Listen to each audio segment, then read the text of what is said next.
Sung Jinwoo's eyes snapped open, his body tense and drenched in sweat. He couldn't comprehend what had just happened. One moment, he had been on a chaotic battlefield, surrounded by death and destruction. His hand instinctively shot to his chest, where he was certain a cold dagger had pierced through his heart. Yet there was no wound, no blood.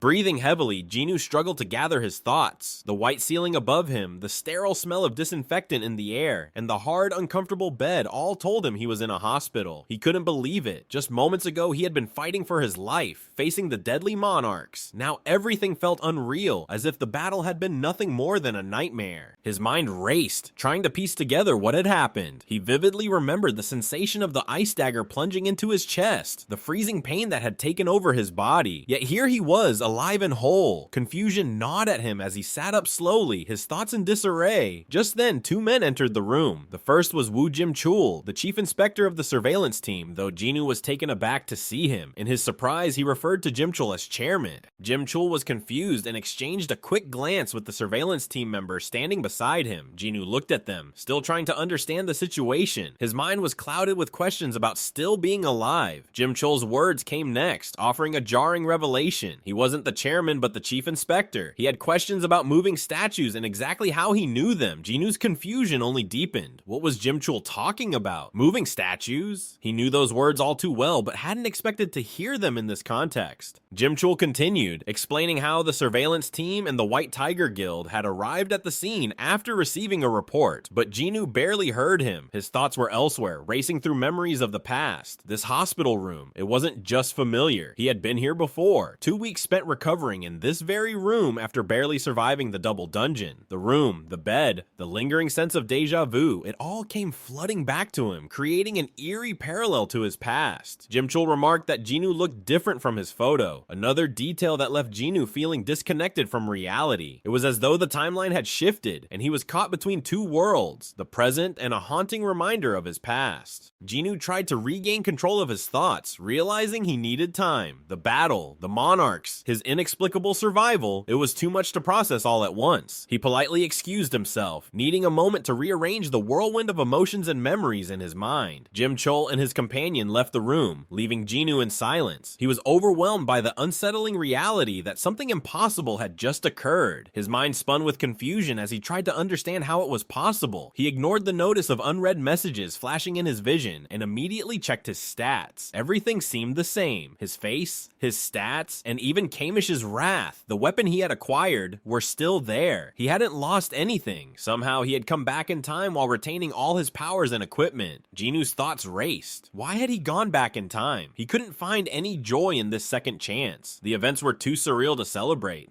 Just as his mind tried to process everything, his younger sister Gina burst into the room. She looked concerned, but also puzzled as she gazed at him. Gina was clearly flustered by Jinwoo's appearance. She couldn't recognize him immediately. His physical changes had been gradual before, but now to her, it seemed like he had transformed overnight. Jinwoo realized this and thought to himself that she didn't recognize him because his appearance had changed so much since then. She questioned whether he was really her brother, noting how different he seemed, his body more muscular and taller than before. Despite her confusion, Jinwoo brushed off her concerns. He told her he was fine, but he needed to head to the Hunter Association for an important reason. He intended to give up being a hunter. This surprised Gina, as it was a decision she didn't expect to hear. Jinwoo, however, was firm. He knew Gina had rushed over in the middle of her school day, and he urged her to return to class. As Jinwoo spoke, he addressed Han Song-yi, Gina's friend, who was standing silently in the background. Jinwoo told her not to give up on her studies to pursue becoming a hunter. Song-yi, stunned, wondered how Jinwoo knew her name, since they have never met before. Jinwoo's mind drifted once again as he considered the situation. Though he had lost his shadow soldiers, he was confident he could rebuild his army, but the question of how and why he had come back in time still loomed large in his mind. The events unfolding was beyond his understanding. He had truly returned to the past, yet nothing felt right. Sung Jinwoo arrived at the Hunter Association, quietly walking past the employees, who were deep in conversation situation. They marveled at how unassuming he appeared, with one employee mentioning that it had been 2 years since they had seen someone like Cha Hae-in. They found it hard to believe that a man who looked so ordinary, almost homeless, could be an S-rank hunter. The device they used to measure magic power had failed to read Jinwoo's abilities before, leaving them in awe of his potential. Jinwoo, however, was unfazed by their remarks. He already knew what they were saying and wasn't interested in proving himself again. Instead, he calmly stated that before they attempted to measure his power again, he wanted to meet the chairman. This took the employee by surprise, as meeting the chairman wasn't a common request. Hesitantly, the employee offered to guide Jinwoo to the chairman's office, but Jinwoo declined, informing them that he already knew where it was. As Jinwoo walked through the familiar halls toward the chairman's office, the employee was left puzzled. How could an outsider like Jinwoo know the location so well? As Sung Jinwoo stepped into the elevator, he was joined by a familiar face, Kang Tae-shik, a member of the surveillance team. Kang stood silently beside Jinwoo, but his mind was busy. He was already thinking about what kind of story he would need to fabricate today. It wasn't the first time he had lied to the association, and he knew the risks. If Chief Inspector Woo Jim-chul ever discovered his deceit, Kang would be in serious trouble. Suddenly, Jinwoo spoke, catching Kang completely off guard. Jinwoo revealed that Kang wasn't on the association's watch list of high-rank hunters, which meant he had never reported his ability to use stealth. The statement froze Kang in place. How could Jinwoo know something like that? Fear started to creep into Kang's mind, but Jinwoo continued without hesitation. He mentioned that someone would soon ask Kang to avenge their daughter, warning him that while he didn't care what happened to the criminals, if Kang ever harmed any innocent hunters, Jinwoo would kill him. The weight of Jinwoo's words sent a chill through Kang. He flinched, his body tensing as he instinctively reached for the knife he kept at his waist, only to find that it was gone. Panic quickly set in as he realized just how dangerous the man standing beside him truly was. Jinwoo, calm and unshaken, issued one final warning. Kang only had one chance to avoid Jinwoo's wrath. The threat lingered heavily in the air as Jinwoo walked out of the elevator, leaving Kang gripped by fear. His mind raced, trying to make sense of the encounter. As Jinwoo walked away, Kang called after him, desperation and confusion in his voice. He couldn't understand who Jinwoo was, or how he seemed so ghost-like, knowing things he shouldn't. Sung Jinwoo entered the president's office at the end of the hallway without saying a word. As he stepped inside, his expression shifted slightly, realizing that this version of President Go Gun-hee was meeting him for the first time. Jinwoo greeted him formally, but internally it felt strange. He hadn't seen Go Gun-hee in a long time, yet this was their first encounter again in this timeline. President Go Gun-hee welcomed him with a chuckle, remarking that Jinwoo must already be familiar with the procedures since he had come straight to him after receiving his test results. Gun-hee was direct, ready to discuss important matters, but Jinwoo's mind was elsewhere. A notification suddenly appeared in his vision, asking if he wanted to reset the world. The options were simple: accept or decline. Jinwoo ignored it for now, focusing on the conversation at hand. Go Gun-hee began to get straight to the point, but before he could continue, Jinwoo interrupted. He had a proposal in mind, a deal he wanted to make. Jinwoo requested that the association change its regulations to allow summoned creatures to be counted as raid members. This would enable him to operate more freely, especially for what he had planned. Go Gun-hee seemed taken aback by the suggestion and dismissed it as ridiculous. He reminded Jinwoo of how many times they had already failed to conquer Jeju Island, the home of the ant monsters. The idea of one man taking on such a massive threat seemed impossible. Jinwoo, however, had anticipated this reaction. He didn't respond with words, but instead demonstrated his power. For just a moment, Jinwoo released the full force of his magic power. The energy filled the room, an overwhelming presence that could only be recognized by those with immense strength. President Go Gun-hee, a man respected as one of the most powerful individuals, was stunned. The sheer magnitude of Jinwoo's power was unlike anything he had ever encountered. It surpassed even the strength of national-level hunters. Jinwoo remained calm, telling Go Gun-hee that eliminating the ants on Jeju Island was something only he could accomplish. He assured the president that he was capable of handling the situation, that it would be no problem for him.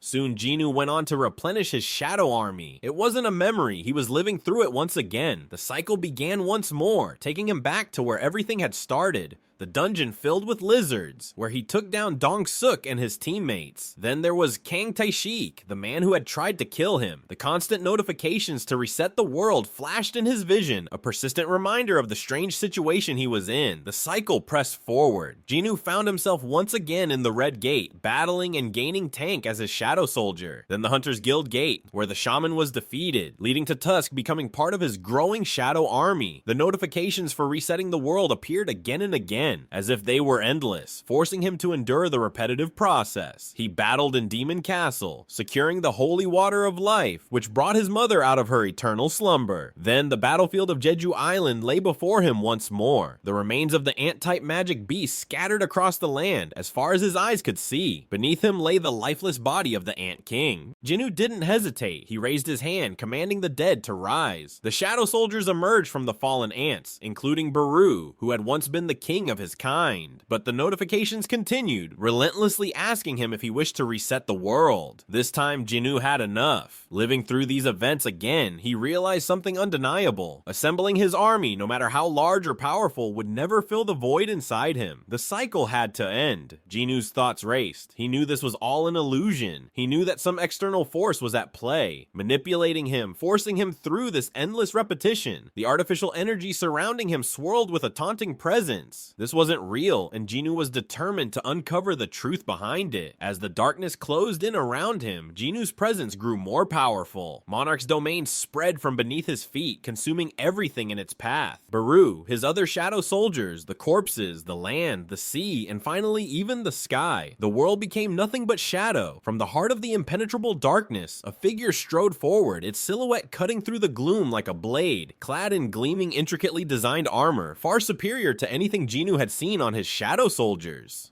A deep, resonant voice echoed through the void, carrying a weight that made the air seem thicker. The figure offered Jinwoo a tempting proposition to remain in this world forever, living in the comfort of a dream that would never end. But Jinwoo's sharp instincts pierced through the offer. He knew better. This world was a lie, a twisted illusion crafted to deceive him. His voice broke the silence, challenging the figure's intent. Was it telling him to accept this fabricated reality? The figure's response was chilling in its calmness. It wasn't responsible for this illusion. Jinwoo was. Jinwoo's heart skipped a beat. How could that be possible? The figure, now closer, explained that this world was born from his deepest desires, his need to fix the past, to erase his mistakes, combined with the figure's power. This was its territory, a realm of death, an eternal rest from which there was no escape. For all the times Jinwoo had danced on the edge of life and death, resisting with every fiber of his being, death had always been watching, waiting for him. The figure's presence grew heavier, more overwhelming. It wasn't just a spectator. It was a part of Jinwoo, the embodiment of everything he had fought against, yet also the reflection of his struggles. The figure paused, its voice echoing in a low, resonant tone. I am death itself, eternal rest, endless terror, and the very shadow of your soul. I am you. In this dark realm, Jinwoo was told he could do anything he wanted. The figure's power was his power. With a mere glance, the figure turned a colossal tree into a fragile, delicate flower, demonstrating the limitless potential that existed within this space. Creation, destruction, manipulation. This was the authority Jinwoo now held. The figure claimed that the power Jinwoo wielded was the same as its own, making them kindred spirits in this endless game of life and death. It had been watching Jinwoo for what felt like an eternity, waiting for this moment, waiting for their inevitable meeting. At last, the figure revealed itself. The Shadow Monarch, the King of Death, the one who commanded the deepest reaches of the void. Jinwoo, still reeling from the revelations, demanded to know why he had been chosen, but the Shadow Monarch didn't answer with words. Instead, it reached out with a single armored finger and pressed it against Jinwoo's forehead. The world around him shifted violently. Reality bent and twisted as new images flashed before his eyes. The Shadow Monarch's voice filled the void once more, promising to show him everything, their beginning, their end, and the truth behind Jinwoo's very existence.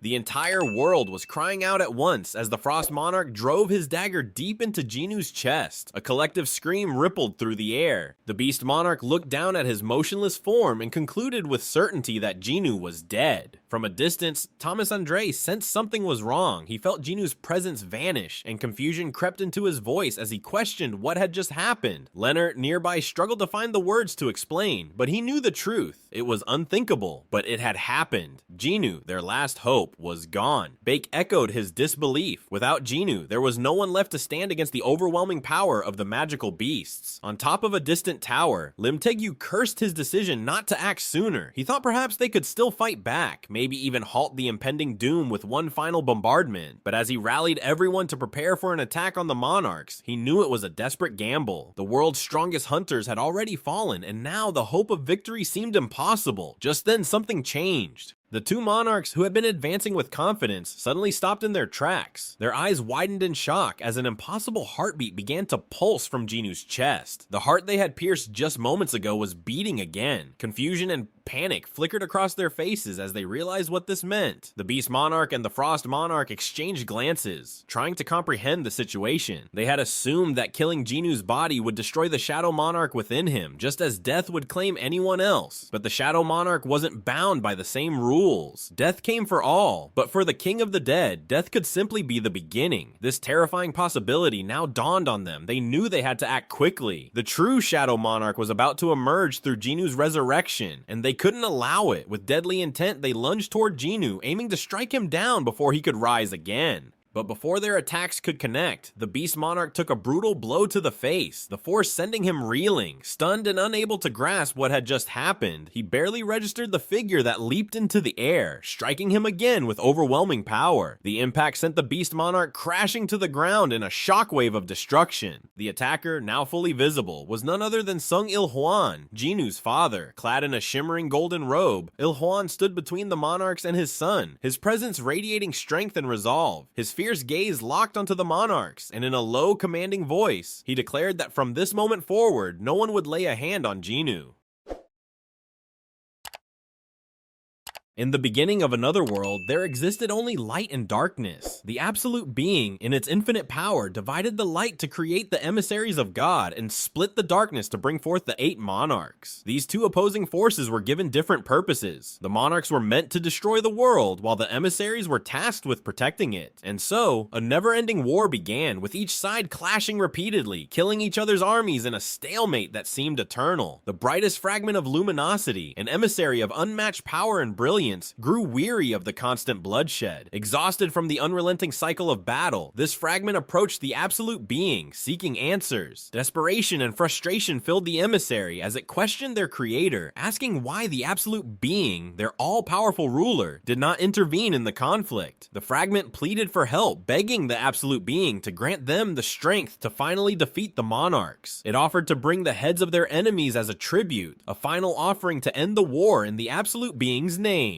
Yet there was no answer. The absolute being remained silent. In that moment, the brightest fragment realized a horrifying truth. The war between the emissaries and the monarchs was nothing more than entertainment to the absolute being. The creator they had worshipped, fought for, and shed countless lives for did not care whether the war ended. The endless conflict was a spectacle, and their suffering was of no consequence to their ruler. Still, the emissaries had continued to worship the absolute being. They had praised their god with cries of war, and they had pledged their undying loyalty, spilling their blood in devotion. For ages, they followed the laws of the absolute being, believing that disobedience would lead to death. Yet even in obedience, death awaited them. No matter how strictly they adhered to the law, no matter how fiercely they fought, there was only one certainty: death. The brightest fragment, now fully aware of the futility of their struggle, saw the endless nature of the war. As long as the absolute being remained, the cycle of destruction and protection would never end. The war would drag on forever. The emissaries made a fateful decision. They unsheathed their blades and turned against their creator. It was the beginning of the rebellion, a rebellion born not from hatred of the monarchs, but from the desire to end a war that had lost all meaning. The Shadow Monarch stood before Jinwoo, pointing toward a figure at the front, a six-winged fragment of luminosity. That was him in the distant past. He had been the only emissary of God to stand against the rebellion of his fellow emissaries. Despite his efforts, his small army of soldiers had been powerless against the united forces of the other emissaries. They were defeated, and he thought that was the end for him. But when he reopened his eyes in the depths of darkness, he realized something. There was a hidden power inside him, placed there by the absolute being. This sinister power was a failsafe, a force meant to be unleashed if everything went wrong. Within the dark abyss, the King of the Dead awoke to this newfound strength. His wings, burned in battle, were torn off, and he used the surrounding darkness to forge new armor for himself. With his transformation complete, he called upon the power of death. Arise.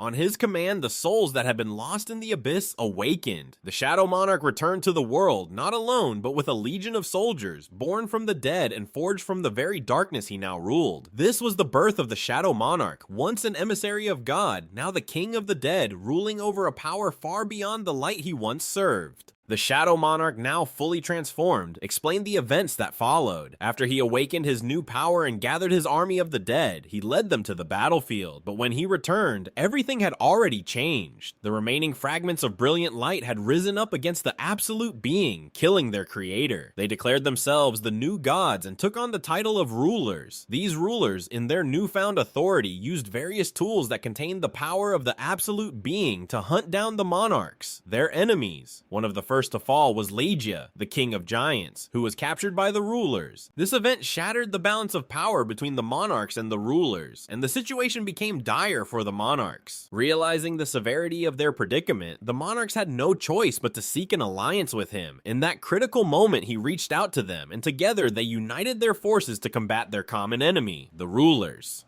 From then on, the Shadow Monarch no longer fought as a fragment of brilliant light or an emissary of God. He embraced his new identity as the Shadow Monarch, leading his army of the dead in a long and brutal battle. Time was on his side. With every battle, more corpses and souls were left behind, adding to his ever-growing army. As the war between the monarchs and the rulers intensified, the Shadow Monarch forged an alliance with the Arm of Destruction, led by the formidable King of Wild Dragons. Together, their combined forces became a terrifying presence on the battlefield. Their power grew to such an extent that not only the rulers, but even his own allies, the Monarch of White Flames and the Beast Monarch, grew uneasy, as his strength now rivaled the destructive might of the King of Wild Dragon's army. As the war neared its climax, they began to see the Shadow Monarch as a potential threat. In an act of treachery, the Monarch of White Flames, Baran, and the Beast Monarch decided to betray the Shadow Monarch. This betrayal led to a devastating result. The Shadow Monarch's once formidable shadow army was nearly annihilated. The strength that had made him so powerful had now brought about betrayal from those he once fought alongside. The Beast Monarch, the King of Beasts, abandoned his own soldiers and fled from the battlefield, leaving chaos in his wake. Meanwhile, Baran, the King of Demons and Monarch of White Flames, paid the ultimate price for his treachery. After that, a quartet of six-winged angels slowly descended from the sky. Surrounded by the rulers, the weary Shadow Monarch didn't have the strength to manipulate the Shadow Army. The rulers, beings of immense power, who could have easily sent him back into the void if they wished, did something unexpected. They knelt before him. Their leader, standing at the front, pleaded with him, calling him the greatest fragment of luminosity, a title that reflected his former role as an emissary of light. The leader spoke softly, asking for forgiveness, saying there was no longer any reason for them to continue fighting.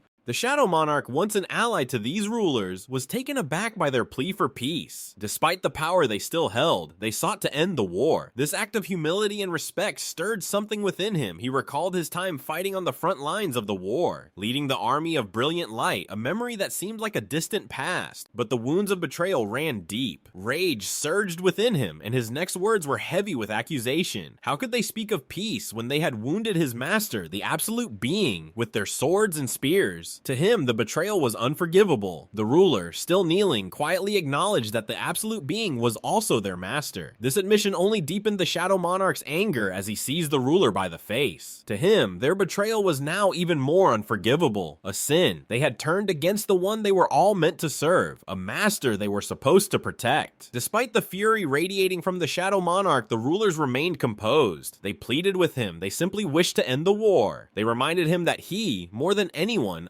understood what it felt like to raise arms against their master, the absolute being. The words struck a chord with the Shadow Monarch, but his anger still boiled beneath the surface. In a moment of frustration, the Shadow Monarch's voice, filled with both despair and defiance, demanded that they pierce his heart with their spears. If this was the end they so desperately sought, then they should finish it and finally claim their victory in this endless war. The ruler, however, pleaded with him to find it within himself to forgive them, to quell his rage. The Shadow Monarch's gaze shifted, and for the first time he noticed his soldiers standing by. These were the army of brilliant light, the ones that had followed him through the battles and through his darkest moments. Their concern was evident in their eyes, as they watched their master wrestle with the burden of his past and the torment of his present. Overwhelmed by it all, the Shadow Monarch felt a crushing sense of helplessness. For all his power, he could not find a solution to the pain that had consumed him. The war, the betrayals, the loss of his comrades and his master. It had driven him to the brink. Revenge had been the only thing keeping him moving forward, but now, with the rulers begging for peace and his soldiers looking to him for guidance, he was lost. The Shadow Monarch made the decision to hide, driven by the desire for revenge. After trapping the Monarch of White Flames within himself, he had planned to recover his strength before launching an attack against the Beast Monarch's forces. During his time in hiding, the Monarchs, weakened and vulnerable, were defeated by the rulers. The balance of power had shifted while he remained in the shadows, waiting for the perfect moment. When the Shadow Monarch finally reappeared, he found the remaining monarchs attempting to escape to the cracks between dimensions, seeking refuge. However, before any confrontation could unfold, the Dragon King intervened. The Dragon King recognized that they needed to recover their strength and saw an opportunity in uniting with the Shadow Monarch. Welcoming him into their forces, they knew that together they could regroup and grow stronger. With their alliance solidified, the Shadow Monarch and the Monarchs embarked on a search for a new world where they could rebuild their army, hidden from the eyes of the rulers. As they traveled through the dimensions, Jinwoo saw visions of countless planets and galaxies flashing before him, until they finally stopped on one, a planet called Earth. The Shadow Monarch acknowledged the choice. To the humans of Earth, the arrival of the Monarchs must have seemed like a sudden catastrophic event, something beyond their understanding. The Monarchs' power and presence were overwhelming, and their annihilation of anything in their path seemed inevitable. Earth would become the next battlefield, a place where the Monarchs would rebuild their strength and prepare for the next stage of their war. Jinwoo stood in silence, lost in thought. Images of cities engulfed in flames filled his mind, a horrifying vision that felt eerily familiar. He had seen this scene before, back in the Demon Castle. The question weighed heavily on him. Is this what will happen in the future? The Shadow Monarch's voice echoed in his mind, breaking through his thoughts. No, this was not a glimpse of the future, but rather a record of the past. The devastation he was witnessing had already occurred long ago. The Shadow Monarch explained that the very existence of the Monarchs was tied to destruction, while the rulers existed to maintain the world in the absence of the absolute being. As Jinwoo listened, the truth behind the events unfolded before him. The Monarchs had moved to bring destruction upon the world, and the rulers, belatedly sensing their movements, had sent their armies. However, by the time they had acted, it was too late. The destruction had already been wrought. The rulers were enraged by their failure to prevent the chaos, especially knowing that the Monarch's army had succeeded in annihilating yet another world. To rectify their mistake, the rulers resorted to using a powerful tool they had long forbidden themselves from using, the Cup of Reincarnation. This divine tool, containing the power of the absolute being, was capable of turning back time by 10 years. Desperate to save the world, the rulers sacrificed everything to reverse the damage, but the Earth, still too weak and devoid of magical energy, was not ready for the scale of battle that was coming. Regardless of whether the Monarchs or the rulers won the war, the destruction left in their wake would be catastrophic. Earth could not withstand such a massive clash of powers. Faced with this grim reality, the rulers made a drastic decision. They knew they couldn't save everyone, so they chose to focus on ensuring the survival of some. Those survivors would carry on, preserving the world in some form. It suddenly dawned on Jinwoo the reason hunters were created. The Shadow Monarch confirmed Jinwoo's realization. The rulers had given humans the ability to fight and survive amidst the chaos. The hunters were meant to be humanity's last line of defense, their chance to endure the inevitable collision between the Monarchs and the rulers. Jinwoo found himself deep in thought. He pondered over the grim reality of the world he was now part of. The realization hit him. In a world that had changed so drastically, only a small number of people, the hunters, could survive. If society ever fully understood this brutal truth, that everyone else would inevitably perish, could it truly function as normal? His mind raced with the consequences of such knowledge. The Demon King he had once faced was nothing more than a fragment of the memories left behind by the Shadow Monarch, a mere shadow of something much greater. Jinwoo came to a chilling conclusion. The world had already faced countless annihilations. The cycle of destruction and rebirth had repeated endlessly. The Shadow Monarch confirmed this truth. Although the higher beings, like the Monarchs and the rulers, were unable to alter the flow flow of time directly, they could perceive the changes caused by the Cup of Reincarnation. This mystical artifact allowed time to reset, enabling the higher beings to continuously attempt to fix their mistakes. While the rulers had tried to correct the flow of events, the monarchs had adapted their plans repeatedly, changing them over and over, until eventually, the tool of God could no longer be used. This revelation left Jinwoo even more unsettled. The idea that even the powers governing reality itself had limits struck him deeply. The Shadow Monarch explained that no power was infinite. Even the Cup of Reincarnation, despite its ability to reset time, had its limits. Just as the Absolute Being, who had once possessed the power to create entire worlds, had been overthrown by his own creations, all powers, no matter how great, had their breaking point. Jinwoo, still grappling with the magnitude of what he'd learned, questioned how the creations could have possibly defeated their creator. The Shadow Monarch explained that it was not so different from humans being destroyed by the machines they had built. The monarchs too had begun to devise their own plans, utilizing the methods of the rulers. Just as the rulers had lent their power to humans, enabling them to fight and kill magical beasts to strengthen the world, the monarchs sought to use a similar approach. The difference was that the monarchs aimed to descend upon the world by borrowing human bodies, using these vessels to bring their armies into the world far sooner than the rulers had anticipated. The monarchs intended to turn the very power the rulers had spread throughout the planet, the magical energy that permeated the earth, into a weapon. They planned to transform the entire planet into one massive trap, using that magical energy against the rulers. Earth, with its abundance of magic, would become a battleground in their war against the rulers, and humanity would be caught in the middle of this colossal struggle. Jinwoo began to understand the depths of the monarch's plan. Their goal was clear: to devour the rulers' armies in one swift move when they came to aid humanity. The Shadow Monarch confirmed this, explaining that for a sovereign to cross over into the human world, they required a host body capable of handling their immense power. However, both the Shadow Monarch and the Monarch of Destruction possessed power too great for any ordinary human to contain. Finding a suitable host was an impossible challenge. At that time, the Monarch of Transformation had a mage working under them, a highly skilled individual known as the Architect. The Architect approached the Shadow Monarch with a proposal. He would help find a suitable human host, but in return, he demanded an imperishable body. However, the nature of the Shadow Monarch's power, which revolved around death, made it impossible for any living being to serve as his vessel. Undeterred, the Architect used a system he had designed to search for a human capable of withstanding the Shadow Monarch's power. The search was not easy. The Architect scoured the world for someone with the ability to sense magic, with prodigious physical strength, mental resilience, and superiority, but finding a human who could handle the overwhelming force of death was an arduous task. Despite the difficulty, the Architect eventually found someone who defied all expectations. It was someone who was always weak, always on the brink of death, yet managed to evade it time and time again. Jinwoo, through his countless struggles, had rewritten the rules of the game. The Architect, though reluctant, had no choice but to acknowledge Jinwoo as a candidate, yet opposed his selection.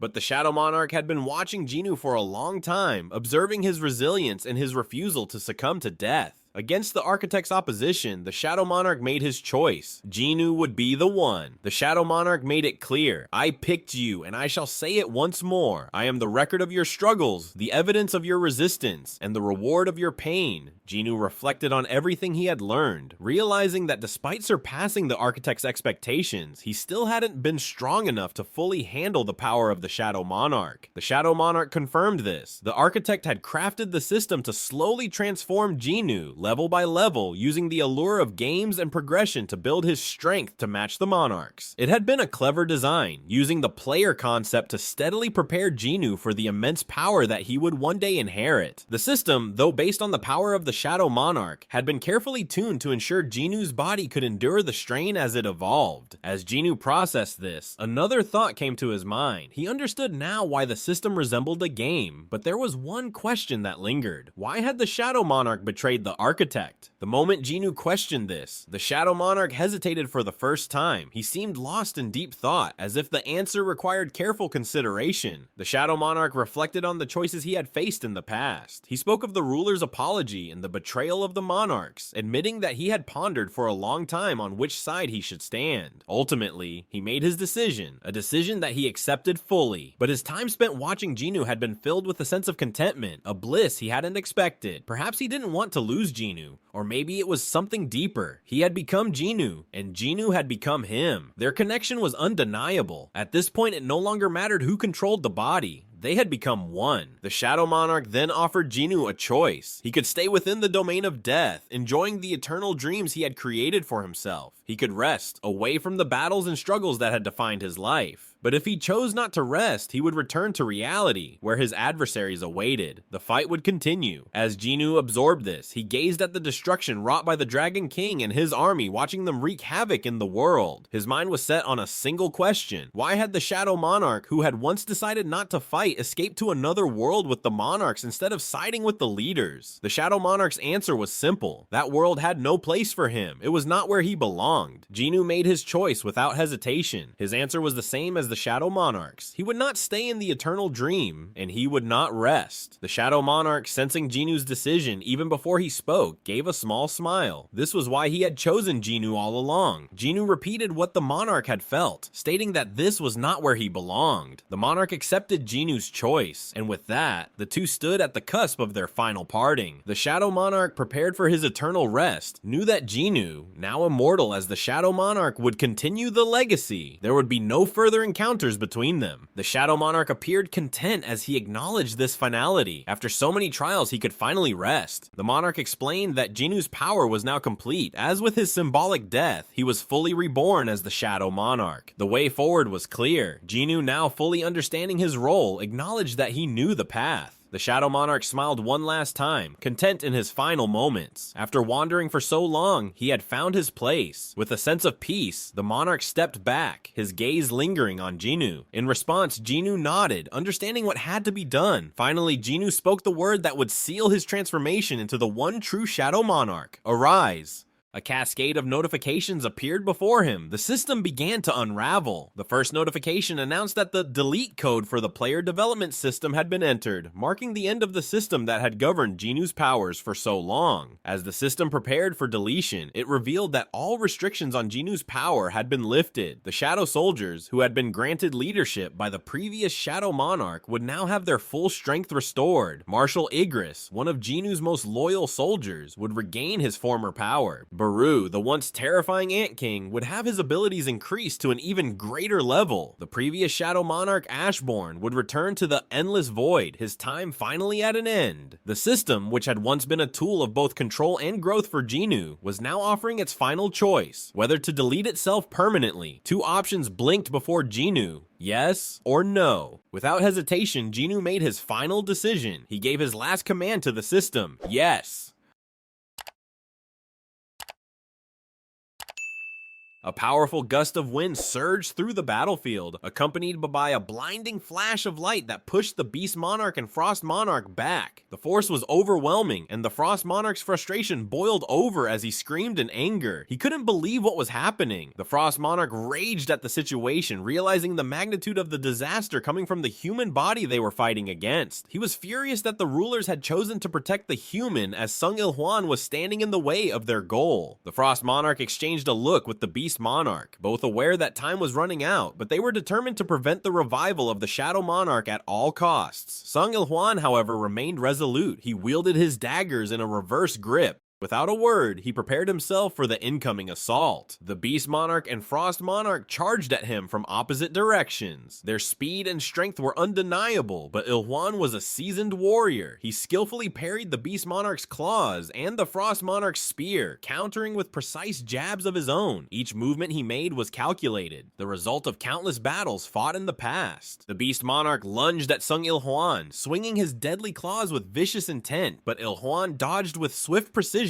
countering with his own strikes. The Frost Monarch, not one to be outdone, aimed his trident at IlHwan, but he was too fast, relentlessly moving, dodging every attack thrown at him. The Frost Monarch gritted his teeth, frustrated. IlHwan wasn't just dodging, he was reading the trajectory of each strike, moving accordingly to avoid every blow. The Beast Monarch, watching this, realized something. IlHwan's movements were not random. He moved like a warrior who had fought countless battles, expertly fending off their combined attacks with barely enough room to breathe. breathe. Suddenly, the Frost Monarch took a deep breath, preparing to release a bone-chilling wind that would incapacitate his foe. But before he could do so, IlHwan delivered a powerful kick right under his chin. The impact sent the Frost Monarch flying through the air like a missile, disappearing into the sky like a shooting star. While IlHwan was briefly distracted, the Beast Monarch saw his chance. He opened his massive jaws wide, ready to devour him whole. But IlHwan, reacting with lightning speed, thrust his dagger between the Beast Monarch's jaws. The creature howled in agony as the blade got lodged deep in his mouth, causing immense pain. But before he could retaliate, IlHwan landed a devastating punch right into his ribs. This time, however, the Beast Monarch grabbed hold of him, tossing him aside like a rag doll in a fit of rage. With a furious growl, he removed the dagger from his jaws, blood dripping from his mouth. He snarled, "I will tear you apart." But then something changed. The Beast Monarch felt a strange, unsettling sensation wash over him. He lowered his head onto all fours, his instincts screaming that something was wrong. Slowly, he shifted his gaze, and what he saw left him breathless. The protective shield that surrounded Sung Jinwoo began to crack. Through the fractures, Jinwoo's glowing eyes pierced through the darkness, radiating power. The Beast Monarch could feel it. Jinwoo was awakening, and the true battle was about to begin. As the dust swirled around the Frost Monarch, he rose to his feet. His body ached from the earlier confrontation, but his resolve remained firm. The attack that had caught him off guard before wouldn't work again. He was determined to strike back, and he signaled to the Beast Monarch for another joint attack. However, to his shock, the Beast Monarch refused. The Frost Monarch was stunned. After coming this far, after all they had done together, the Beast Monarch was suddenly pulling back. It seemed absurd to him. He couldn't believe what he was hearing. Was the Beast Monarch truly abandoning the fight at such a crucial moment? The Beast Monarch, sensing something the Frost Monarch could not, explained his hesitation. The very air around them, thick with mana, had begun to shift. A pressure was building, something far more terrifying than what they had faced before. The Beast Monarch knew what this meant. The true form of the Shadow Monarch was nearing, but the Beast Monarch had already made up his mind. His previous promise to help defeat the Shadow Monarch had been based on the assumption they would be facing Jinwoo's human form. With the real Shadow Monarch approaching, the Beast Monarch felt no obligation to stay. Even though the Frost Monarch tried to appeal to the Beast Monarch's pride, reminding him that he was the king of beasts, it was pointless. The Beast Monarch had experienced the raw, terrifying power of the Shadow Monarch before, and he wasn't about to face that again. Time was running out, and he could feel death creeping closer with each passing second. Without wasting any more time on arguments, the Beast Monarch created a gate for himself. He had no intention of sticking around any longer. Before stepping through, he briefly acknowledged the Frost Monarch one last time. The Beast Monarch wished him luck in the inevitable confrontation with the Shadow Monarch, though he knew it wouldn't be enough. Then, without a second thought, he stepped through the portal and disappeared, leaving the Frost Monarch behind to face what was coming. The Frost Monarch was seething with rage. His frustration boiled over as he cursed the Beast Monarch for abandoning him in such a critical moment. Grinding his teeth, the Frost Monarch decided it was time to unleash his full strength. He transformed into a spiritual form, his body becoming a violent, living snowstorm. The storm raged fiercely, its thunderous roar echoing across the battlefield as it towered over Sung IlHwan. The Frost Monarch drew on the immense mana surrounding him. The air crackled as mana crystals fused together, forming tens of thousands of icicles. These deadly spears of ice shot through the air with devastating force. Each icicle was packed with enough power to kill any human on impact, and the sheer volume of the attack was overwhelming. Cars were hurled off the streets like mere toys, and buildings were torn apart by the savage winds that accompanied the storm. Despite the destructive onslaught, Sung IlHwan stood firm, doing everything in his power to protect Jinwoo. His body endured deep cuts and wounds from the relentless ice spears, but he remained determined. The Frost Monarch, consumed by his hatred for humans, couldn't comprehend how mere mortals dared to challenge him. To him, they were insignificant, weak beings who didn't understand their place. Raising his right arm, the Frost Monarch gathered more of his cold energy, forming a massive, towering column of ice. His intention was clear. This was not just an attack on Sung IlHwan, but also on the vessel of the Shadow Monarch. The Frost Monarch aimed to destroy everything in his path, trapping both IlHwan and the Shadow Monarch in an eternal icy prison. As he prepared to drop the colossal column of ice, IlHwan realized the magnitude of the Monarch's attack. It wasn't just about defeating him. The Frost Monarch was about to destroy the entire area, intending to crush them both in one final devastating devastating blow. With a thunderous crash, the ice column descended, aimed squarely at IlHwan. As it neared, IlHwan raised his frozen arms in a desperate defense. But before the ice could make contact, a shadowy figure emerged from the darkness, moving with incredible speed. Beru, his claws extended, lunged forward, shot through the ice column and shattering it into countless fragments. From the depths of the darkness, another figure emerged. Igris, clad in pitch black armor and a long flowing red mane atop his helmet, stepped forward. His sword, glowing with power, was thrust firmly into the ground. He spoke, his voice echoing through the frozen landscape. "Do not assume the position of the king with only that much power." The Frost Monarch was in disbelief. His spell had been broken, and his ice column had been destroyed effortlessly. He realized with horror that the commander-ranked Shadow Soldiers had regained their full strength. The sudden shift in power was undeniable, and it meant only one thing: the return of the Shadow Monarch was imminent. Sung Jinwoo appeared, walking calmly into the scene. He muttered to himself, "That's why I don't trust in prophecies." Beru and Igris knelt to their king. As Jinwoo surveyed the battlefield, he realized that the Beast Monarch had fled, no longer willing to face the inevitable. The Frost Monarch, still processing what had occurred, was left standing in stunned silence. Jinwoo stood amidst the chaos, his eyes cold and calculating. As he spoke, his voice echoed, "Who dares to leave without my permission?" The Frost Monarch, still reeling from the overwhelming presence of the Shadow Monarch, could barely comprehend the immense gap in power between them. In his mind, Jinwoo seemed like an insurmountable wall, an obstacle too great to overcome. The sheer difference in strength left the Frost Monarch bewildered, frozen in place. Meanwhile, Jinwoo ignored the Frost Monarch entirely. He closed his eyes, focusing his energy as he expanded his perception far beyond the immediate area. He reached out across the vast expanse of South Korea, extending his awareness to track down the elusive Beast Monarch. Jinwoo knew he could find the Beast Monarch's unique magic signature as long as the beast wasn't hiding between dimensions. His confidence paid off when he finally located Beast's presence, hidden but not far enough to escape his reach. Jinwoo smiled slightly as he opened his eyes. He had found his target.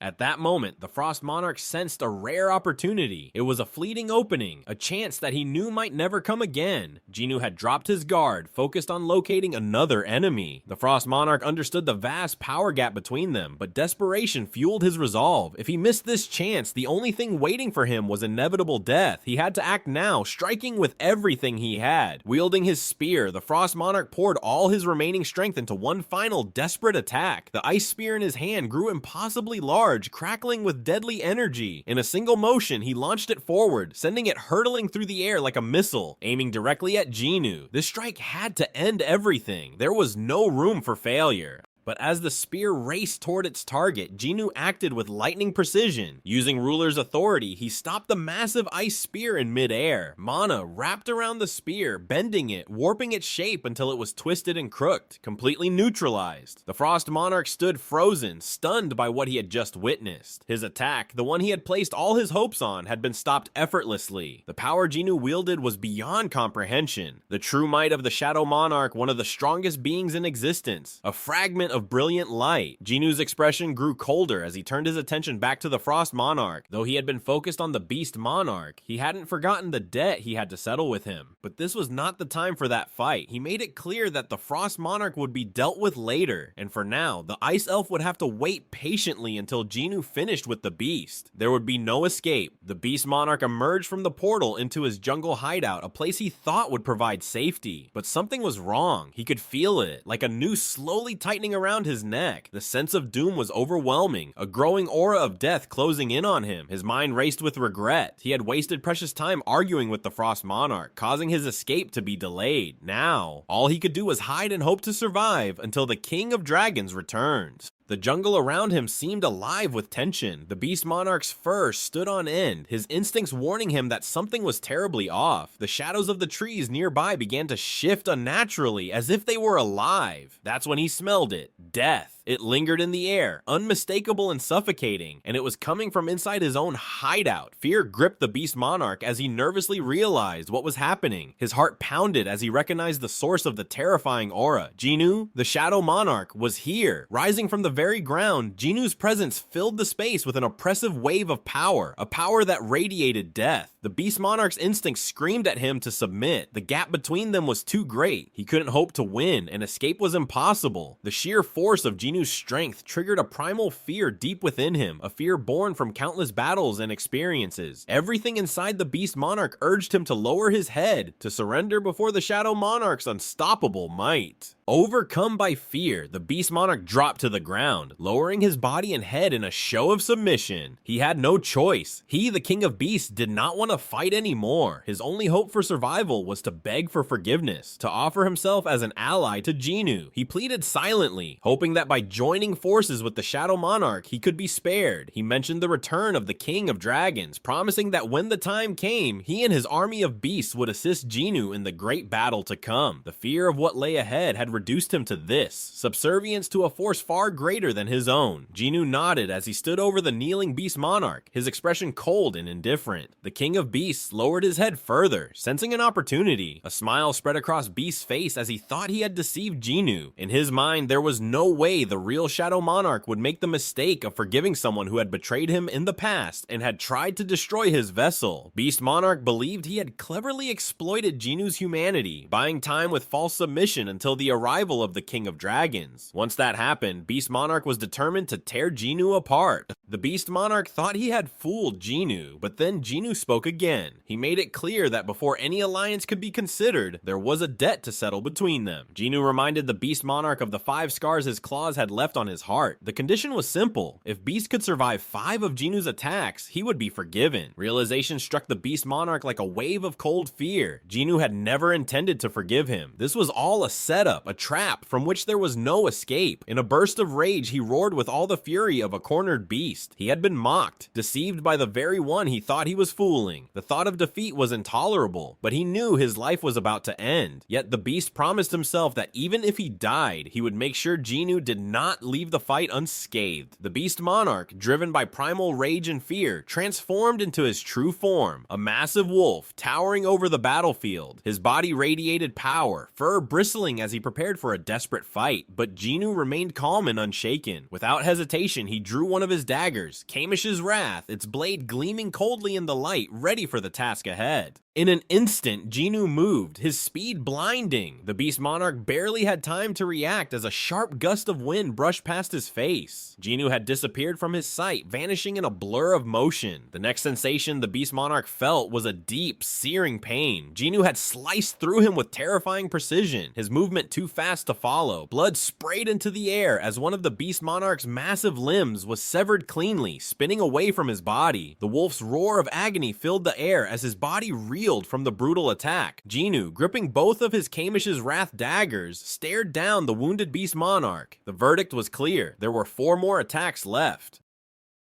The Frost Monarch found himself surrounded. Jinwoo had left him with no easy way out, trapped in a situation where winning seemed impossible. Fleeing appeared to be the smartest option, but his gaze locked onto the 2 marshals of the Shadow Army, Beru and Igris. The Frost Monarch analyzed the situation. Beru, the ant, was busy healing the humans and didn't seem like an immediate threat, but Igris was different. He recognized the armored knight as one of the Shadow Monarch's strongest soldiers, the Knight of Death, a key force in his army. Now that Igris could fully wield his power, the situation had become far more troublesome. Igris and the others could regenerate as long as Jinwoo had mana, while the Frost Monarch had already exhausted his own for his transformation. There was no way to recover it. The Frost Monarch addressed Igris, trying to project confidence despite the dire situation. He taunted the knight, claiming that holding out against him would be futile, but Igris stood firm, gripping his sword tightly, his intense glare never wavering. At that moment, Jinwoo rose from a nearby shadow, making his presence known. Igris immediately turned to welcome his king, standing down in respect. Jinwoo's eyes locked onto the Frost Monarch, and without a word, he tossed an object in the air toward him. The Frost eyes widened in shock. It was a pair of wolf's fangs, undeniably belonging to the Beast Monarch. Jinwoo's voice cut through the tension. The message was clear. The Beast Monarch was dead. The Frost Monarch couldn't believe it. In the short time Jinwoo had been gone, he had killed the Beast Monarch. His mind raced with disbelief. How could Jinwoo have defeated the Beast Monarch so quickly? It wasn't possible. And yet, the proof was right in front of him. Jinwoo stood tall, his presence commanding as he spoke. He made it clear that the deaths of the Plague Monarch, the Beast Monarch, and soon the Frost Monarch would serve as a warning to the remaining monarchs. Panic set in. The Frost Monarch, an ancient ice elf, quickly formed ice arrows, aiming to fire them at Jinwoo in a desperate attempt to defend himself. But before he could make a move, one of Jinwoo's daggers, Kamish's Wrath, struck his shoulder with brutal force. Blood sprayed from the wound, and the Frost Monarch staggered, the power behind the attack overwhelming him. In a last desperate attempt to repel Jinwoo, the Frost Monarch gathered cold energy in his mouth, intending to unleash a powerful counterattack. But Jinwoo was faster. In a flash, Jinwoo dashed forward and covered the Frost Monarch's mouth with his hand, trapping the cold energy inside. The Frost Monarch thrashed violently, unable to release the built-up energy. In an instant, Jinwoo slashed his dagger across the Monarch's chest. The sharp crack of breaking bones echoed through the air as the Frost Monarch's ribs shattered, his heart pierced by the lethal strike. Jinwoo's eyes gleamed with satisfaction as he reminded the Monarch that the beast had died on his fourth attack. Now, the Frost Monarch faced the same fate. He was left wondering how many strikes he could endure. Fear consumed the Frost Monarch as he looked into the cold, merciless eyes of the Shadow Monarch. The pain was unbearable. He howled in agony, his voice a mixture of rage and terror. His body, once encased in an icy, formidable form, began to crumble. The ice that had armored him started to fall away, revealing his true human form beneath. Slowly, piece by piece, the Frost Monarch's body disintegrated into dust. Jinwoo stood still, watching as the remains of his enemy faded away. With the Frost Monarch gone, Jinwoo had avenged the late President Go-Gun-Hee as well as himself. The battle was over, and he had settled a long-standing debt. His glare lingered on the vanishing monarch before he turned around, ready to move forward. Beru approached quickly, his posture respectful as ever. Jinwoo acknowledged him with a nod and asked about the person who had protected him earlier during the fight. His eyes narrowed in concern. The person had disappeared without a word, vanishing as suddenly as he had appeared. As Jinwoo scanned the area, something on the ground caught his attention. He bent down and picked it up, his eyes widening slightly in recognition. It was a dagger, one that was all too familiar. Meanwhile, IlHwan, bloodied and bruised, had retreated behind a half-demolished building. His hood was down now, revealing his disheveled hair and unkempt beard. He leaned against a wall, breathing heavily, trying to steady himself. The immense power he had received was taking its toll on his human body, and he knew it. He reflected on the consequences of wielding such divine power, realizing that this was how it was meant to end. Jinwoo's voice broke the silence, calm but laced with disappointment. He called out steadily, knowing that IlHwan had tried to slip away again, just like before. Jinwoo's voice remained low as he questioned him, asking why he had left without saying a word. There was a heaviness in the air as he asked the one word that weighed on his heart. Dad? IlHwan begins revealing the truth to his son, explaining his purpose and the circumstances that led to his actions. He starts by describing the gate, a massive, ominous hole that summons demonic beasts into the human world. Normally, one must defeat the dungeon boss within the gate and escape within an hour, or they risk being trapped indefinitely in the Dimension Rift. IlHwan, however, faced no such option for escape. Caught in the Dimension Rift, he became entangled in a battle between powerful beings known as the Rulers and the Monarchs. The Rulers, sensing the looming threat of the Monarchs and the inevitable emergence of the Shadow Monarch, granted IlHwan their strength, entrusting him with the mission to stop the Monarchs. Left without a choice, he agreed to become their emissary and return to Earth, bearing the weight of an unimaginable responsibility. Yet, despite understanding the danger the Shadow Monarch posed, IlHwan felt helpless. Bound by his mission, he could only observe Jinwoo from afar as his powers grew. Over time, the Rulers, who had initially focused solely on preventing the Shadow Monarch's complete arrival, began reconsidering their stance. Their goals evolved as they realized that only the Shadow Monarch's power could challenge the Monarch's plan for world destruction. Eventually, the brightest fragment of light issued a new command: protect the Shadow Monarch. They had come to a stark realization. To counter the Monarch's destructive plans, they would need the full power of the Shadow Monarch. Only the Shadow Monarch held enough strength to resist the catastrophe that would come with the arrival of the Dragon King's soldiers. These powerful soldiers were destined to reach Earth before the armies of the heavens, which created a perilous situation. The Rulers, despite their wisdom and strength, faced an uncertain future with this decision. They took a significant risk, not knowing which side the Shadow Monarch would ultimately choose, the humans or the Monarchs. Yet the present moment had given them clarity. Seeing the direction Jinwoo had taken, IlHwan knew his his help had been justified. This was why he had supported and guided Jinwoo all along. IlHwan had always followed the path he believed was right, despite knowing the burden his choices carried. He had hoped Jinwoo would never have to witness this conflicted side of him. Tears began to fall from Jinwoo's closed eyes. The weight of their strained relationship was clear, but so was the undeniable bond they shared as father and son. IlHwan's gaze softened, asking if Jinwoo had ever hated him. Jinwoo, with his eyes downcast and rain pouring around them, admitted that sometimes he did. He recalled the moments when he was at death's door, barely surviving as a hunter, and in those times his thoughts always drifted to his father. Anger would rise within him, but so did the longing. He missed IlHwan, and it was a pain that lingered. IlHwan stood silent, unable to respond as the emotions choked him. Jinwoo's question about whether IlHwan had missed them too brought tears to the older man's eyes. The emotions he had tried to suppress for so long finally overwhelmed him. IlHwan broke down, his hand on his head, admitting how much he had missed them despite not being able to reveal himself. The fact that he had watched them from afar had been enough for him, and in that moment of vulnerability, he embraced Jinwoo.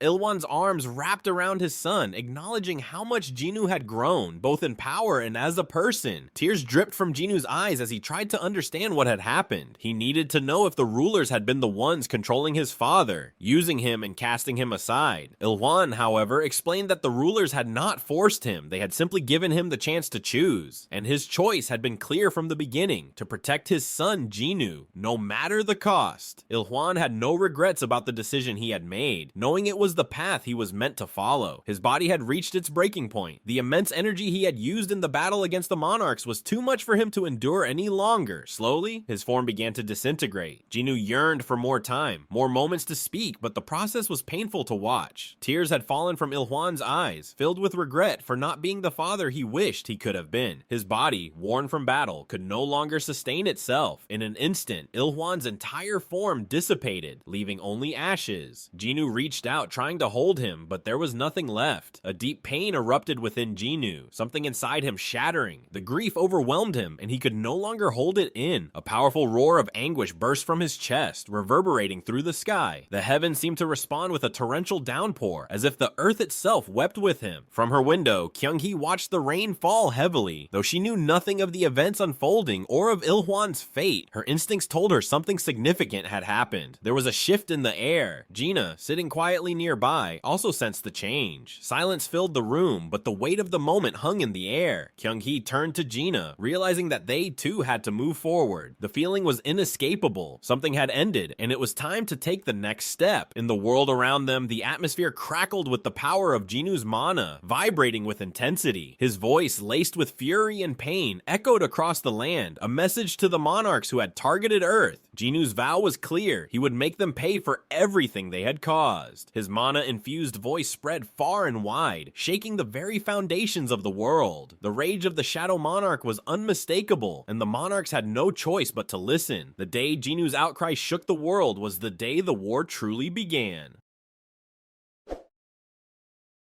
The cities echoed with the sound of triumphant celebrations. People rejoiced in the streets, their voices ringing out in unison. Even news anchors who were reporting live joined in the waves of relief and joy. Reports flooded in, confirming that Hunter Thomas Andre was no longer in life-threatening condition, and ambulances were already transporting the injured to nearby hospitals. The monstrous creatures that had slaughtered so many citizens had stopped moving, reduced to nothing but ashes. Their terrifying presence had been wiped away, leaving only their traces behind. After the battle had ended, there was a moment of light banter between Choi Jong-in and Baek. Jong-in made a comment about Baek looking tense earlier, questioning whether he had managed to calm down. Baek, still recovering from the stress, responded by telling Jong-in to wipe the cold sweat from his own forehead before speaking. Jong-in, maintaining his usual composure, mentioned having a mind-calming pill if Baek needed it, though he added that Baek's heart must have stopped racing by now. The brief exchange marked a return to normalcy after the chaos, as relief settled in. Meanwhile, Woo Jim-chul, seated in the association's office, kept his eyes glued to the television screen. His subordinates were celebrating around him, hugging one another in victory. But Jim-chul remained quiet. His thoughts drifted back to Jinwoo's earlier oath, the promise to personally kill the demonic beast that had taken Chairman Go Gun-hee's life. Jim-chul realized that the monster they had just faced was the one Jinwoo had sworn to defeat. It had been the White Walker, the terrifying creature responsible for so much destruction. Emotions surged in Jim-chul's chest. His heart filled filled with gratitude for Sung Jinwoo. The fight had been brutal, but now it seemed that the nightmare was over. Jinchul couldn't help but silently thank Jinwoo for fulfilling his promise. At the same time, the Hunter Bureau released a statement confirming that the monsters which had appeared in the city were previously unidentified demonic beasts. The damage they had caused was immense, with large portions of the city left in ruins. However, the celebration and relief were short-lived. Despite the victory, there was an underlying sense of dread. The true calamity, far greater than what they had just survived, was looming. In only a few days, a far more devastating event would shake the world to its core. Hunters from all around the world had gathered beneath the colossal gate. Liu Zhigang, one of the strongest hunters present, stood in awe of its sheer size. The gate towered above them, larger than anything he had ever seen. He had heard stories, but seeing it in person was overwhelming. The thought crossed his mind that no matter how many hunters assembled, they could all be swallowed up by the massive gate and disappear without a trace. The air was thick with tension, vibrating with the anticipation of tens of thousands of hunters standing beneath the gate. Every breath was held, waiting for the inevitable dungeon break. Among the crowd, Thomas Andre remained focused, his eyes locked on the sky. He knew it wouldn't be long now. The moment was approaching. Jinchul, observing the scene, was filled with unease. Never before had so many hunters from across the globe gathered in one place. His thoughts wandered as he wondered how many of them would survive the battle ahead. The stakes were incredibly high, and the danger was unlike anything they had ever faced. Most of the hunters kept their gaze fixed on two things: the looming gate above and Sung Jinwoo at the front. Jinwoo stood alone at the forefront, his eyes unwavering as they focused on the gate. Cha Hae-in stood by his side, silently observing him. She had never seen him this tense before. Jinwoo's expression was serious, but beneath it, there was something more. His heart was racing, not from fear or anxiety, but from pure excitement. The gate was about to open, and the moment he had been preparing for was finally here.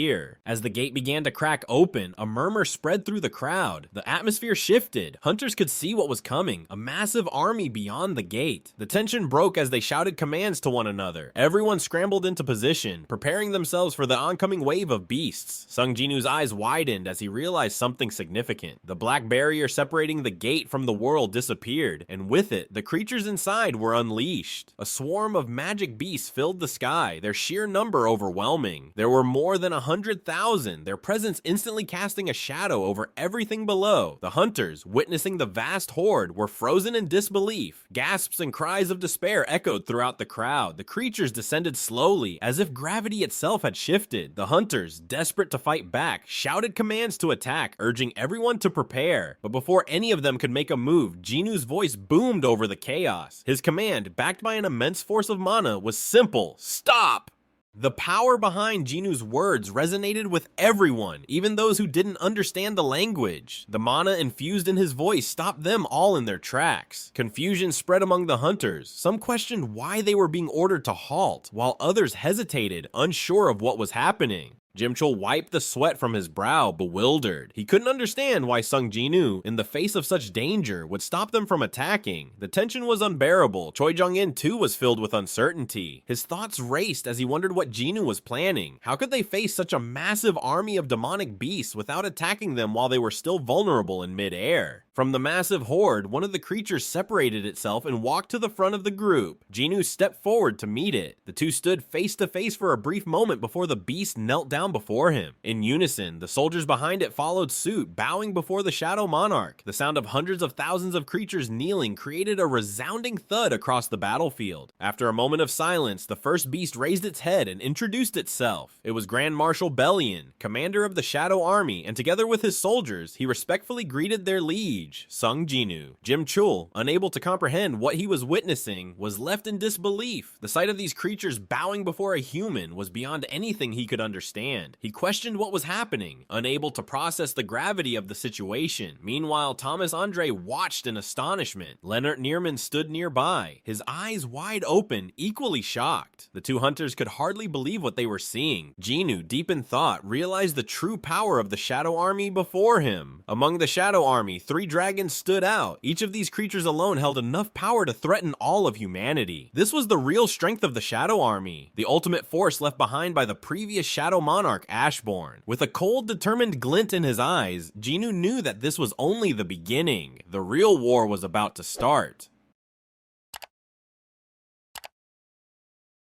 A few days later, at the Korean Hunter Association, chaos filled the Emergency Measures Committee room. The foreign press was urgently requesting an official explanation of the recent events. The American Hunters Bureau demanded to know the location of Sung Jinwoo, while the city's disaster headquarters asked if it was safe to allow the evacuated people back into the city. Even media outlets like The Jimmy Show from the Hunters channel were pushing for an exclusive interview with Sung Jinwoo. Woo Jim-chul, visibly stressed, dealt with the influx of inquiries. He dismissed the media's request for an interview, sarcastically suggesting they were free to track down Sung Jinwoo themselves if they could get him to appear on their show. One of the committee members, confused by the situation, remarked on how Jinwoo's summons had appeared unexpectedly from the colossal gate. Jim-chul, slightly irritated, responded sharply, asking if the member would have preferred demonic beasts to come out instead. The member quickly backtracked, stammering an apology. Jim-chul, still exasperated, pointed out that instead of dealing with calls about interview requests, they could be receiving far worse news, calls from the families of deceased hunters. Jim-chul's thoughts drifted. The idea that hundreds of thousands of demonic beasts had emerged from the colossal gate only to be absorbed into Jinwoo's shadow army was unbelievable. No one could have imagined such an outcome. Despite the confusion surrounding Jinwoo's sudden disappearance, Jim-chul tried to reassure the room. This wasn't the first time Sung Jinwoo had vanished, and they all needed to get used to his unpredictable actions. As the Hunters Association, they needed to empathize with the challenges and burdens Jinwoo faced. If they couldn't, who could? The committee member, humbled, apologized to Jim-chul for his earlier remarks. Jim-chul, gazing out of the window, quietly wondered what Sung Jinwoo was doing at that very moment. Jinwoo returned to the vast and deserted land in Japan, away from prying eyes. This isolated stretch of land, seemingly endless, was the perfect place for him to test his control over the Shadow Army. He stood at a distance from his soldiers, whom he had divided into two groups, preparing for a mock battle. At his mental command, both units charged toward each other with the synchronized thud of their heavy footsteps. Beside him, Grand Marshal Bellion observed the practice battle closely. Jinwoo turned to him, asking for his thoughts on this unique approach. Bellion, a seasoned warrior, had never considered dividing his forces for a mock battle, impressed by the creativity of the tactic. Jinwoo simply remarked that since they couldn't die, it was an ideal training method. As the battle raged, Beru, who had been unusually silent during the whole process, approached. He respectfully asked Jinwoo to test his qualifications for the position of Grand Marshal, expressing his desire to challenge Bellion. Jinwoo shifted his gaze between the two commanders, thinking over the request. After a brief pause, he decided to allow the battle between them. This would be a contest between commanders, a test of strength and leadership.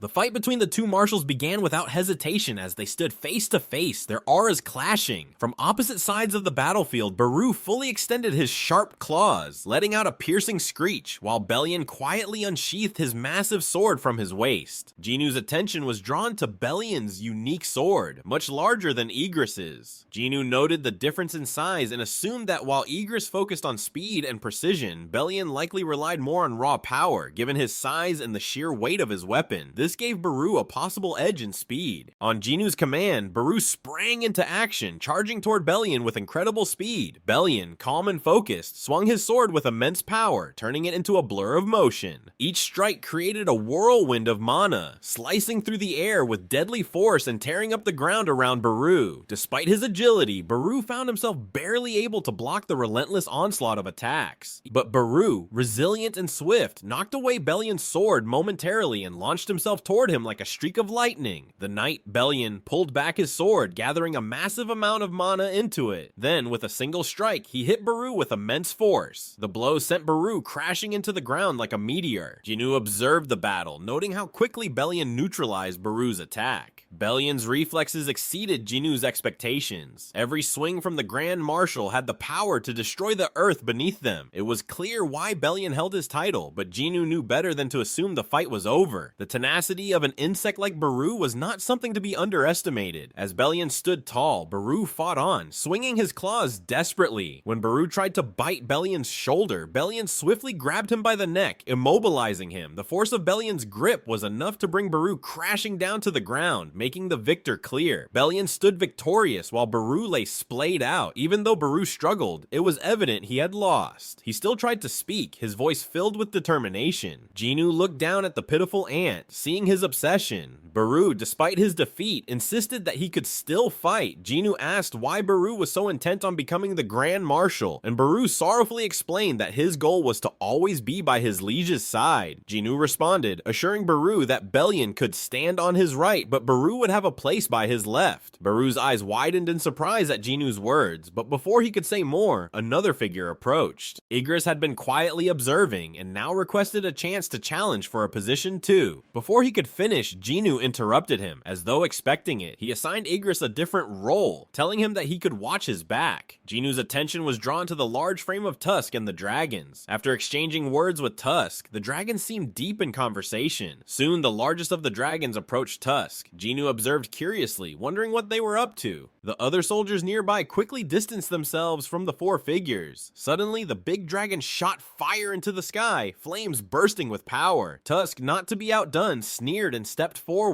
From his mouth erupted a massive pillar of fire, far more immense than the dragon's. It lit up the night sky, much to the cheering of the high orcs, while the dragon lowered his head in defeat. It was clear they had been competing to see whose firepower was greater. However, Jinwoo noticed Tusk slyly tucking the sphere of avarice back into his clothes, freezing when their eyes met. Jinwoo couldn't help but think to himself that using the sphere was cheating. As he continued observing the scene, something strange caught his eye. Ant soldiers were busily carrying lumber and stones. Jinwoo turned to Bellion, who explained that the ants were planning to build a small place for Jinwoo to rest comfortably during their time there. Jinwoo quickly realized that Beru must have ordered this. Bellion noticed that Jinwoo wasn't calling his soldiers back into the shadows and asked why. Jinwoo explained that he simply wanted to let them take a breather after being trapped in the dimensional rift for so long before coming here. Jinwoo then asked Bellion if he felt any sadness about no longer being able to meet Ashborne, the previous Shadow Monarch. Bellion recalled the time he had stood by Ashborne's side even when the rulers opposed him. He had declared himself Ashborne's first soldier when Ashborne gained the power of death, never once doubting his leader's decisions throughout their long time together. Curious, Jinwoo asked to hear more about Bellion's history with Ashborne. Bellion warned that the story would be long, but began anyway, explaining that his existence started as a fruit of the world tree, a massive entity whose branches covered the entire sky. He described how all the soldiers were born as fruits on its branches, a detail that left Jinwoo somewhat surprised. As the night deepened, Jinwoo listened intently to Bellion's epic recounting of the story of the Shadow Monarch and his long journey by Ashborne's side. Back at home, Jinwoo was cooking a meal for his family. As he worked, his thoughts were consumed by the looming danger. He knew he had to warn people about the existence of the 8 armies that could arrive at any moment. A war was coming, and he couldn't guarantee everyone's safety or that the world would remain unchanged. The power of the Dragon King, which Jinwoo had witnessed through Ashborne's memories, had been immense. The King of Dragons and its army of destruction had reduced everything before them to ruins and ashes. Now those same enemies were setting their sights on Earth, and Jinwoo understood the need to prepare everyone for the inevitable battle ahead. As he finished preparing the meal, his mother Kyung-hee watched him. She asked if something was wrong, noting how Jinwoo's father had always cooked for her whenever he was about to do something dangerous. She remarked that Jinwoo took after his father in that way. Jinwoo tried to dismiss her concerns, telling her it was nothing like that. Just then, the doorbell rang. Jinwoo, sensing a visitor, mentioned it and offered to answer the door. His sister Gina seemed confused, noting that she hadn't heard anything. When Jinwoo opened the door, he was greeted by Myung-han and his associates, standing outside in the light drizzle of snow. Myung-han apologized for the unannounced visit, explaining that he needed to speak with Jinwoo. The two stepped outside into the snowy evening. Myung-han began to speak, reflecting on how he had thought waking from the eternal slumber made him special, but then he realized such miracles didn't happen by chance, especially since the only others who had woken from such a state were himself and Jinwoo's mother. He suspected it had something to do with Jinwoo. Jinwoo confirmed that he had intervened, stating that he trusted Myung-han. If Myung-han had been someone who would do anything to achieve his goals, Jinwoo wouldn't have risked helping him. Myung-han realized this was because he hadn't tried to exploit Jinho. Filled with gratitude, Myung-han asked how he could ever repay Jinwoo. He offered to return even a fraction of the favor. Jinwoo, however, replied that he didn't need anything in return, but he did make one request. If something were to happen to him, he asked Myung-han to take care of his mother and sister. Myung-han was taken aback by the simplicity of the request and asked if that would truly be enough. Jinwoo assured him that it would be more than enough. Myung-han then promised to fulfill that request, committing to watch over Jinwoo's family. At Beijing International Airport, the largest and busiest in China, a massive crowd had gathered. People filled every available space, making it difficult to move. The excitement in the air was palpable as the Chinese hunters were set to return from aiding South Korea. Among them was Liu Zhigang, a renowned hunter whose arrival drew the attention of reporters. The media rushed to catch a glimpse of him, their cameras flashing as they recognized Liu Zhigang among the returning hunters. Reporters praised the group for their bravery in assisting South Korea in its battle. One of them managed to get close enough to ask Liu a question, mentioning that while many applauded his courageous decision, there were some who questioned why China should help South Korea at all. Liu Zhigang didn't hesitate. He bluntly responded, dismissing such thoughts as nonsense. His frustration was clear as he pointed out the geographical reality. South Korea was just below China, and the threat from the colossal gate affected them all. He made it clear that he hadn't gone to help out of generosity, but because even he wasn't confident enough to stop whatever disaster might have occurred if Sung Jinwoo had failed. Before Liu could finish speaking, something caught his eye outside the airport. His gaze shifted, causing the reporter and others around him to turn and look as well. The sight left everyone in stunned silence. A dark shadow was slowly covering the sky over Beijing. Even Liu, usually composed and unshaken, gasped softly in disbelief. The growing darkness signaled an ominous presence approaching the city. News of the colossal gate's appearance spread rapidly across the globe. Jinwoo sat in front of Chul, who showed him several viral videos. These videos captured footage from China, where one of the massive gates had appeared. Chul informed Jinwoo that it wasn't just China. 8 colossal gates had materialized all around the world, and all at nearly the same time. Chul asked if these gates were linked to Jinwoo's shadow army, but Jinwoo immediately denied it. He made it clear that these gates weren't his doing. They belonged to their enemies.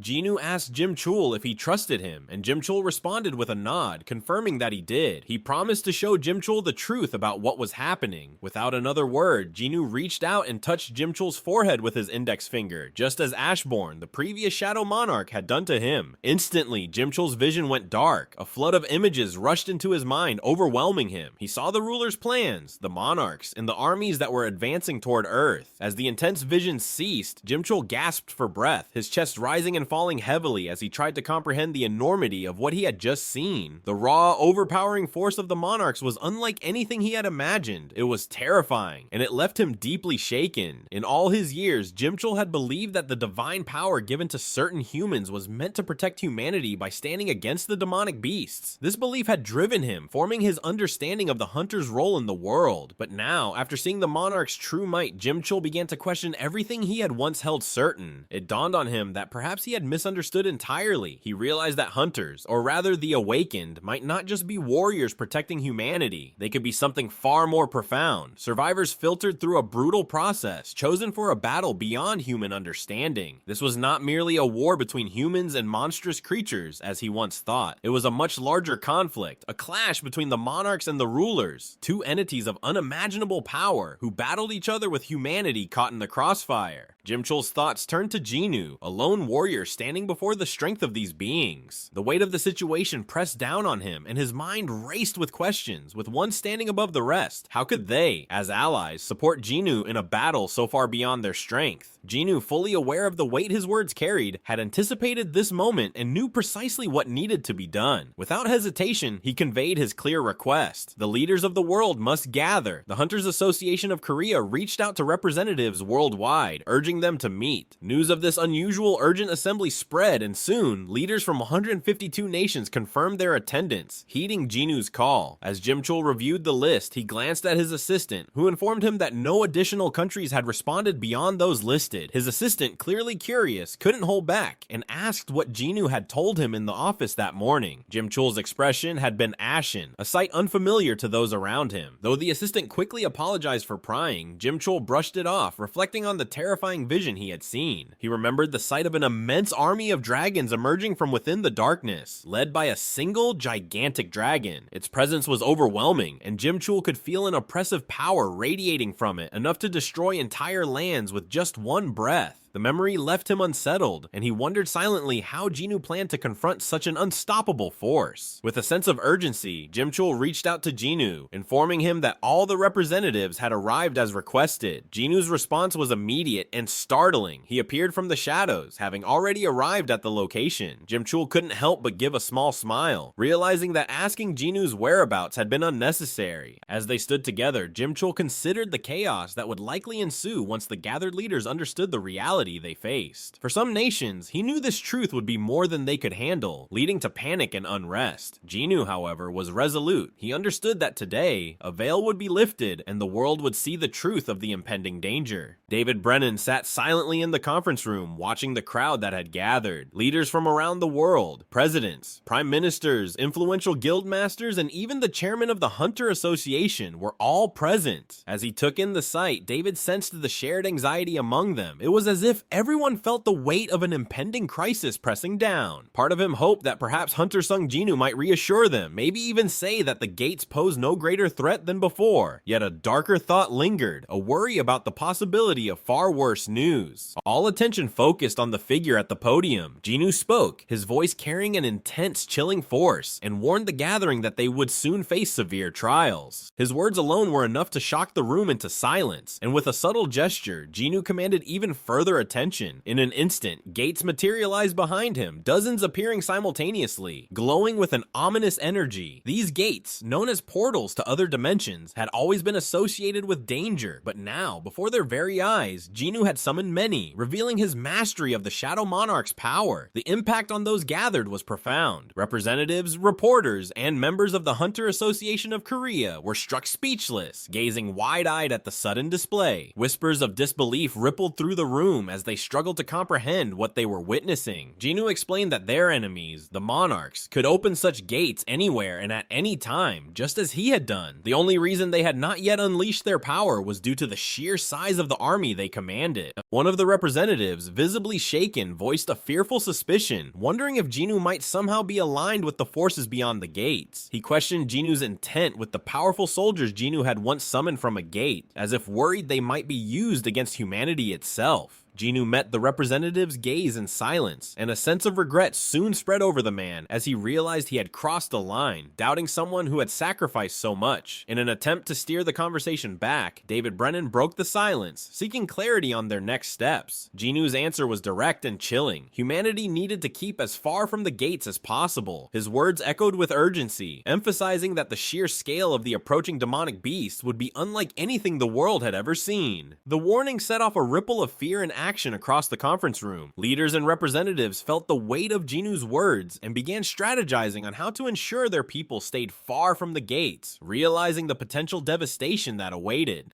Far away, in a shadowed realm of darkness, the Dragon King absorbed the latest news with a steady, piercing gaze. The monarchs on Earth had sent word. The Shadow Monarch had chosen to oppose them. The Dragon King's eyes narrowed, but he remained calm, weighing the betrayal as he turned the matter over in his mind. He was resolute. If the Shadow Monarch had truly become an enemy, then he himself would deal with this defiance. He decided that the monarchs on Earth were to remain still, avoiding unnecessary losses. The Dragon King turned to the vast forces hidden within the shadows, issuing a command: "My soldiers, prepare for battle." In response, dozens of ancient dragons stirred, their massive forms shifting in the dark, eyes gleaming with a fierce light. Their thunderous roar echoed through the depths, signaling the impending confrontation that would soon shake the world. Thanks for watching. Like, share, and subscribe if you enjoyed it. Until next time, happy watching.